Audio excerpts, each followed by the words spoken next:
Hello everybody, and welcome to my shop. We got a rainy day today. A nice day to be inside getting some work done. We're going to do some cleanup on that transmission and Bellhousing down there. And we're going to see if we can't clean up in this engine bay some.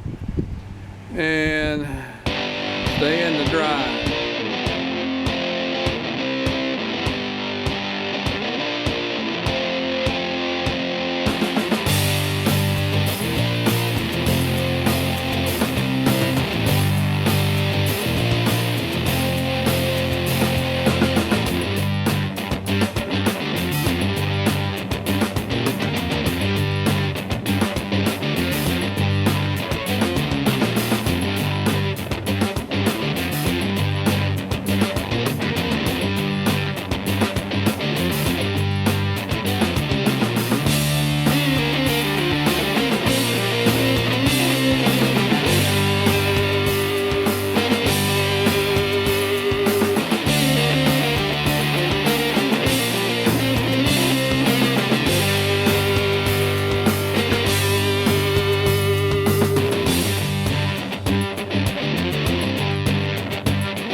Here's the cleaned up Bellhousing, and I'm going to put on the rear motor mounts or Bellhousing mounts, however you want to see them.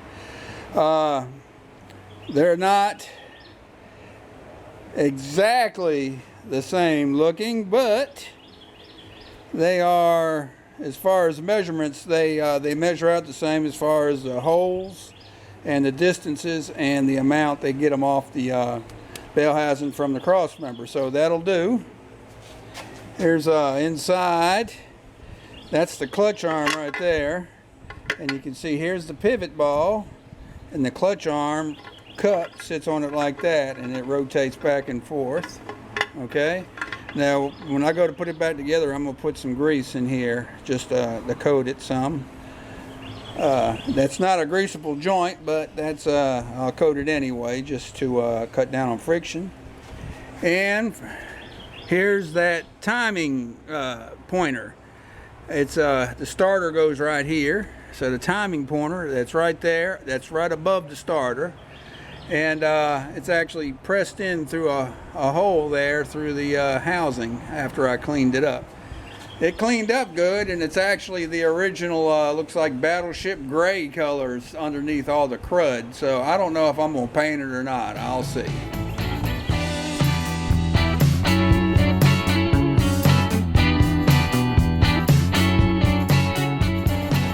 Alright, I'm going to show a few things with my now cleaned up transmission. This is the ball housing that covers the U-joint inside like this,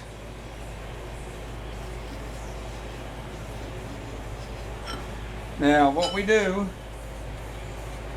is, this is the original gasket that came with it, and the reproduction place provides 4, because these gaskets actually set the free play in this tail cone here. Okay, now this was the rubber seal that went inside that would seal it inside, and this would go like this, so that would seal him. Okay,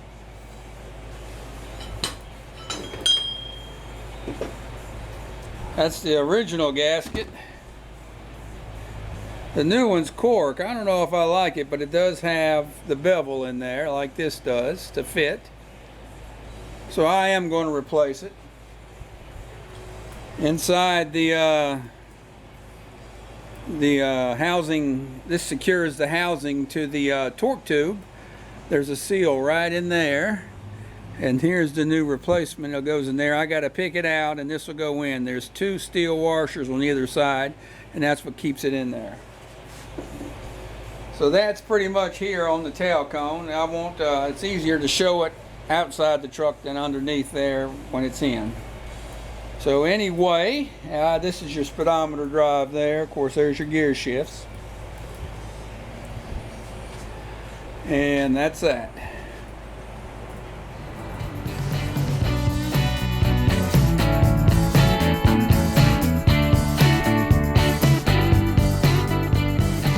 All right, I've got the, they call it the ball collar. I've been calling it something else. It's actually called the ball collar. I've got it bolted on. I started out with 4 shims, and it was too loose. So I gradually reduced till I'm down to just 1 shim. Here's the 3, and I can barely move it in all directions. And that's about where you want it. It's almost too loose, even with the 1 shim. You have to have 1 shim, because that's also your gasket to seal the grease, because there is grease that's in here. Now, to do the adjustment on this ball collar, the seal that goes between the ball collar and the ball is not installed. Once that is installed, it'll make it tighter against this seal to seal better. So that's what I hope it'll seal a lot better with that on. Otherwise, I would have to try to find a whole nother assembly, because I am down to just the 1 shim remaining. But that's fine. It was fine before, and I didn't lose a whole lot of fluid that was in it. So now I may or may not show this when I go to install the transmission while I'm under there. So what I want to do is show this while I've got it out. It's a lot easier. All right, right here, this bolt right here, this comes out, and that is actually how you will fill the rear of the transmission in this ball section with the U-joint with the 80/90 oil for lubrication. Over time, the grease will slowly drain out of the transmission into this ball collar area, and what it's been doing in my case is it's been leaking out and going away, because this nut here was very loose on my drive shaft when I went and disassembled this, and of course this was loose because it had the thicker gasket. This is 4/1000ths of an inch. And that is exactly what 4 of these replacements equal. So if that's 4, then one of these is 1/1000th of an inch thick, and that's all I've got in here. So I've reduced that gap there also. So once you install the transmission, of course you check your grease right here for the transmission. Then you'll fill this till it just about comes out for the trunnion, or what we call the U-joint. So anyway, this is a good, I've got to take the ball collar back off. That's just, that's what I wanted to do, this adjustment while it was out of the truck, because it's a lot easier.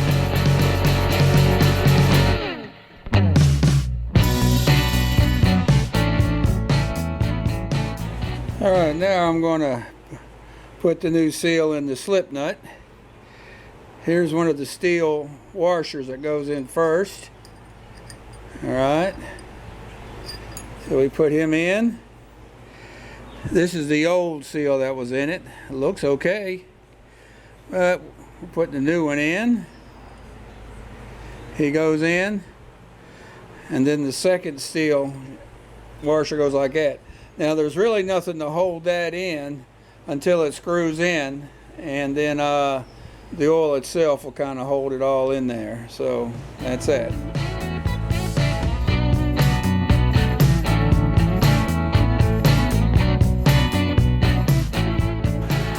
All right, more horsepower means more clutch is needed. On the right, here's the 216 clutch that came out, and that disc is 9 1/4 inches. This is the 235. This is spec for a 54 235, and it is 10 1/4 inches, which means the pressure plates are also bigger. Now, the good news is that the both flywheels are the same size. It's just the you can see it's just the facing that the clutch is right on where your difference lies right here. See how much wider this is to that one. They're both the same width, which would be approximately, well, if we go to the big edge, it's 13 and not quite 1/2 inches, and we got the same here. So it will work in the Bellhousing. It's just a lot more clutch. And there's the 216 Bellhousing cleaned up, about ready to go back in.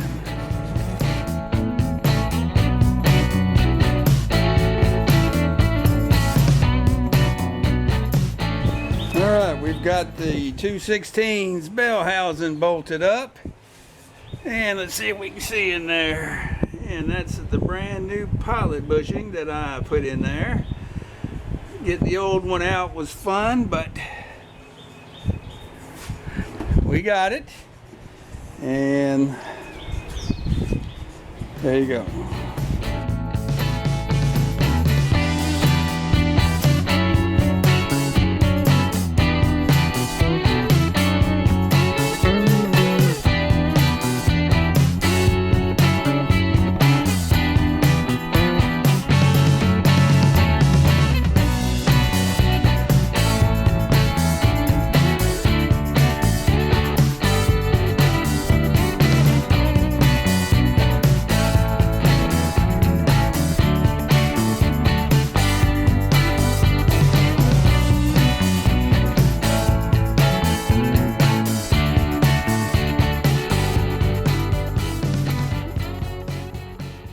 Alright, I'm going to show you with the 216 flywheel how it's keyed, so you know that it'll only go on one way. This hole right here, and this hole are the dowel pin holes. If you notice, that dowel pin hole is closer to this bolt hole than here, where the other two are somewhat centered. Because of that being offset, the flywheel will only go on one way and line up with the dowels. And let me warn you that it is tight when you go to put the flywheels back on. This hole is just barely big enough to fit over the crankshaft snout, and with these dowels lining up, it is tight. I mean, really tight.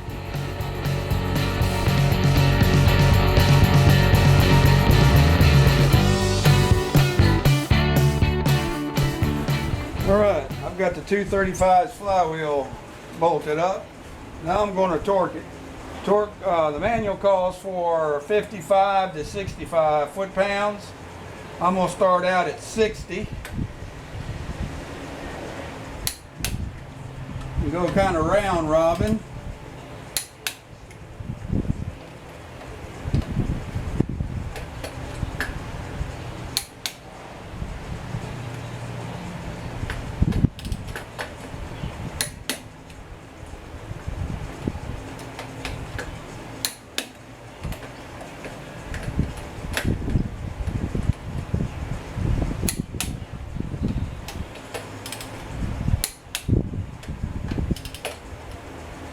I may have hit them twice. Now I'm going to take it up to 65.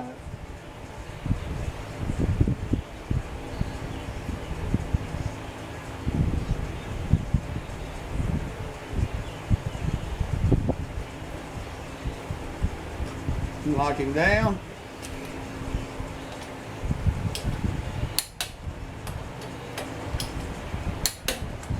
Now I put this on with my impact, and it's quite possible they're more than 65.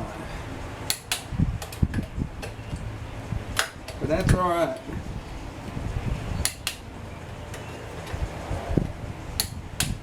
All right.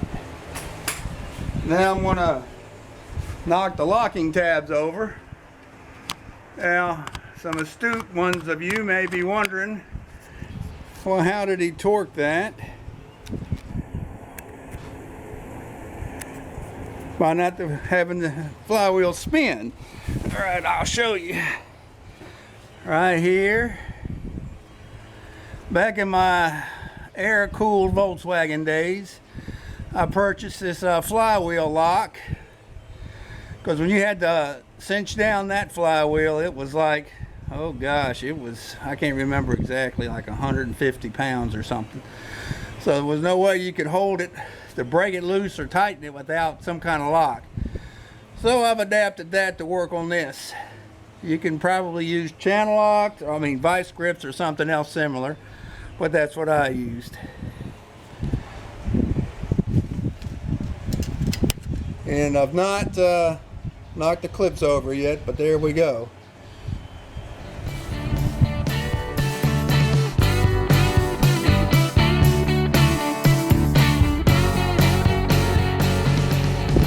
Alright, the flywheel is now installed. They're torqued to 65 foot-pounds, the flywheel bolts, and the locking tabs are knocked over on one corner. That's the way it was on both these engines, not both corners, so apparently if the factory thinks knocking one corner over to lock them up is good enough, it's good enough for me. The surface is now cleaned. Time to install the clutch.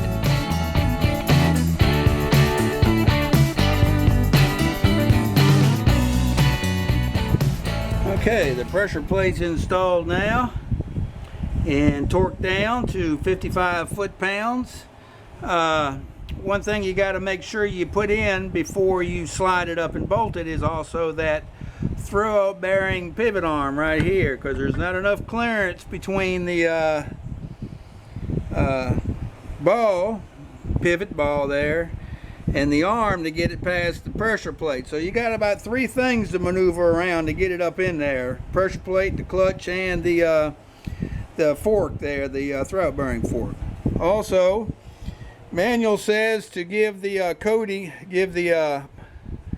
section of the throw-up bearing that contacts the fork knobs right here, the upper and lower, give it a dab of grease, and also give grease inside where it slides on the transmission snout. So we're doing that. We're going to slide that in.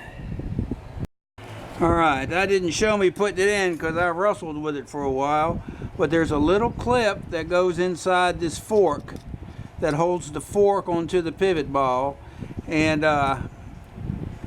there was not one when I pulled it apart. So obviously, or evidently, it came apart back when I was driving this. I didn't hear any unusual sounds, and the clutch worked fine, so perhaps it'll work without it. But in my case, it did. But I went ahead and ordered that clip. I noticed that when I was looking for parts, and I'm glad I did. And it holds the fork in there good and tight. Sorry about that. And allows you to line up to get that transmission in, which is what we're going to do next.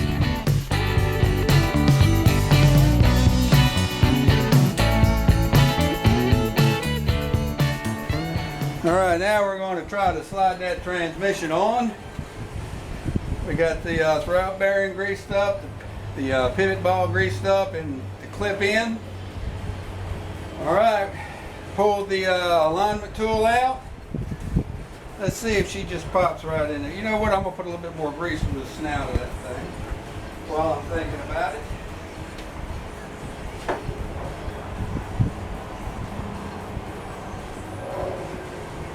Looks mighty clean. It won't hurt a thing. Alright. Get that thing good and greased up there. Alright. Alright, I've got him in gear.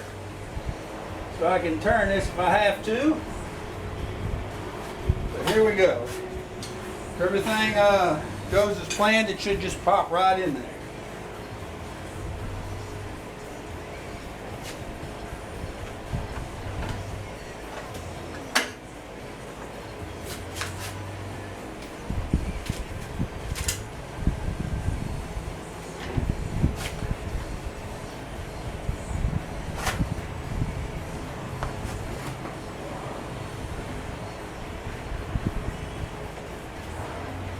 It's in the splines. Just gotta get it in the top there.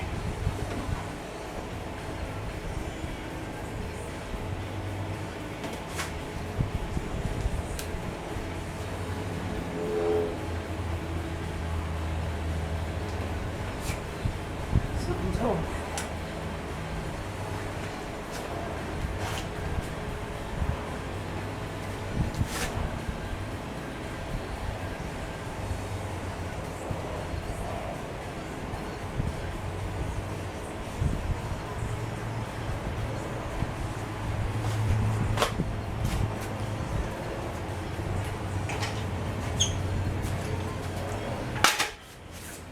May need to lift it just a hair.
Well, we're going to have to study it for a moment.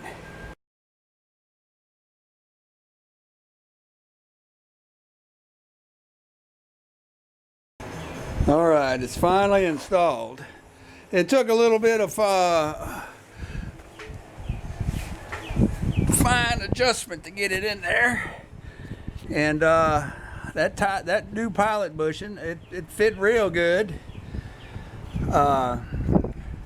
Before I knocked it in. Now I might have squeezed it in just a little tighter when I pounded it in the crank, so that's probably what happened. So I had to do a little kicking and really forcing it to go in, but it finally did, and it never did really just pop. It just went in begrudgingly. Anyway, I wanted to show this. That's the throwout bearing.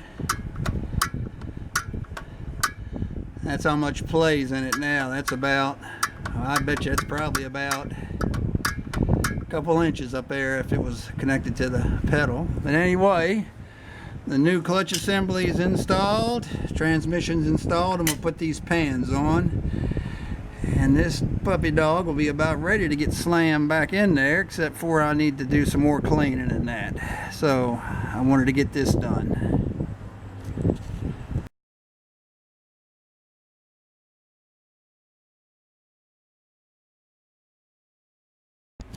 All right, the 216 Bellhousing has been installed on the 235.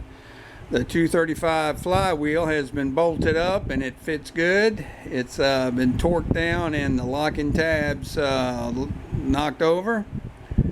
The 235 10-inch clutch assembly has been installed with the new throwout bearing, and the almost forgotten fork retaining clip that wasn't on the 216 when I took it apart, so it may have disintegrated and got gone, but it don't matter. There's a new clip on this one, and the transmission has been installed. So what I did is I also checked some other checks with it static here on the stand, where it's real easy to do. So this engine is ready to get reinstalled. Unfortunately, the engine compartment, although I could put it in as is, I want to clean it up a little bit more before we do it. I'm going to study a little bit on what kind of cleaner I can put on there, maybe an oven cleaner or something to get that grease out. Maybe put a coat of flat black or something, make it, look halfway decent. So anyway, the engine now is ready to go.